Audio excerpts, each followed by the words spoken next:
Bonjour tout le monde, alors aujourd'hui j'avais envie de partager avec vous un coup de cœur que j'ai eu pour un roman, mais qui m'a fait beaucoup de bien. J'ai pris beaucoup de plaisir à dévorer, alors dévorer le mot est juste, hein, au point que j'ai passé une courte nuit parce que du coup il était très difficile à poser et fallait que j'aille au bout. C'est le nouveau roman de Catherine Siguret, La Dame de la Poste, qui est paru chez Studio Fact. Voilà, je vous montre la couverture. Alors, la Dame de la Poste, c'est quoi? En fait, ce roman, c'est plein de choses. C'est une histoire vraie, c'est une fiction, c'est un conte de Noël, c'est tout ça à la fois, c'est un roman historique. Il y a énormément de choses et ce qui fait qu'on le dévore, mais vraiment, c'est passionnant.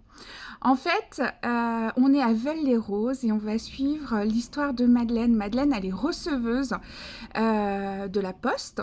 On est au début de l'année 1960 et Madeleine, qui a un cœur gros comme ça, qui est extrêmement généreuse, va avoir l'idée de répondre aux lettres qu'elle reçoit à la poste, aux lettres que les enfants lui déposent, les lettres du Père Noël. Et c'est ainsi que naît à Veules-les-Roses, en Normandie, le secrétariat du Père Noël.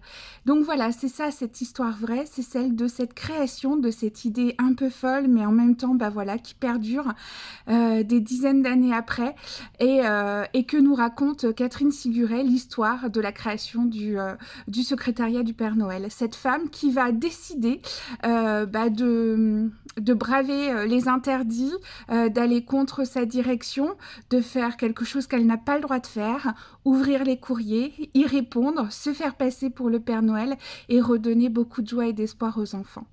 Mais ce roman, c'est aussi celui d'un village, celui de Veules-les-Roses. Alors moi qui connais très bien ce village, franchement j'ai adoré me balader à nouveau dans ces rues. C'est un village qui est extrêmement beau, au bord de la mer, avec des magnifiques rues, des magnifiques villas.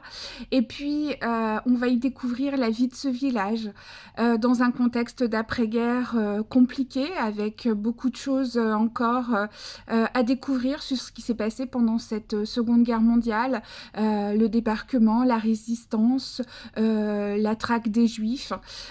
Et puis, dans un contexte présent extrêmement compliqué également, puisque c'est la guerre en Algérie.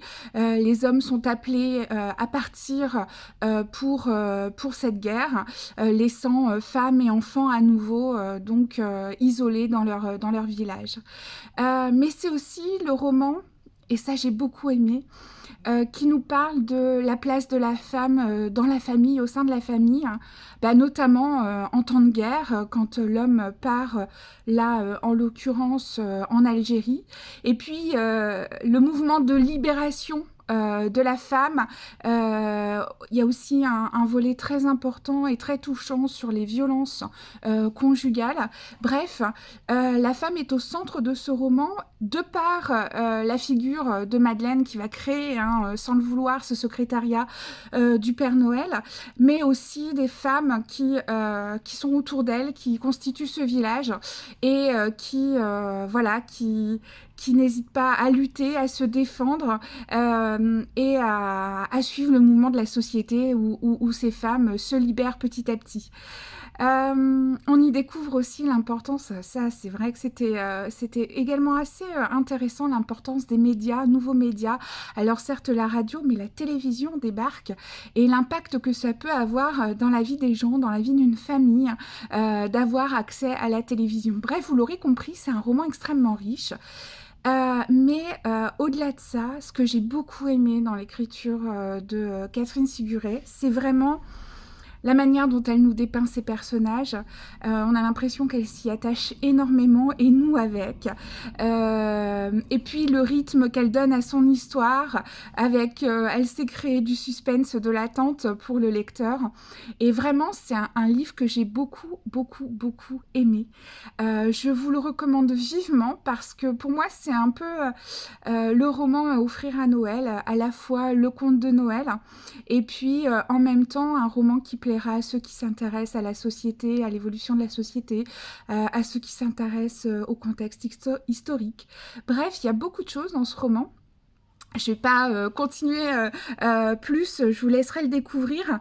Ce que j'ai beaucoup aimé aussi, et que j'ai trouvé très intelligent, c'est à la fin du livre, vous avez le vrai du faux. Et en fait, Catherine Siguret vous explique ce qui relève de la fiction et ce qui relève de la réalité. Toujours est-il que c'est une belle histoire qui nous explique, si vous posiez la question d'où vient ce secrétariat du Père Noël. Et je vous recommande vraiment sa lecture parce que vraiment c'est un roman qui m'a beaucoup touchée et dont le plaisir de lecture me donne envie d'y retourner alors que je viens juste de le terminer. Voilà, donc La Dame de la Poste aux éditions Studio Fac de Catherine Siguret avec la complicité de Michel Bussy, le Normand de l'étape. Et je vous souhaite à toutes et tous de belles lectures.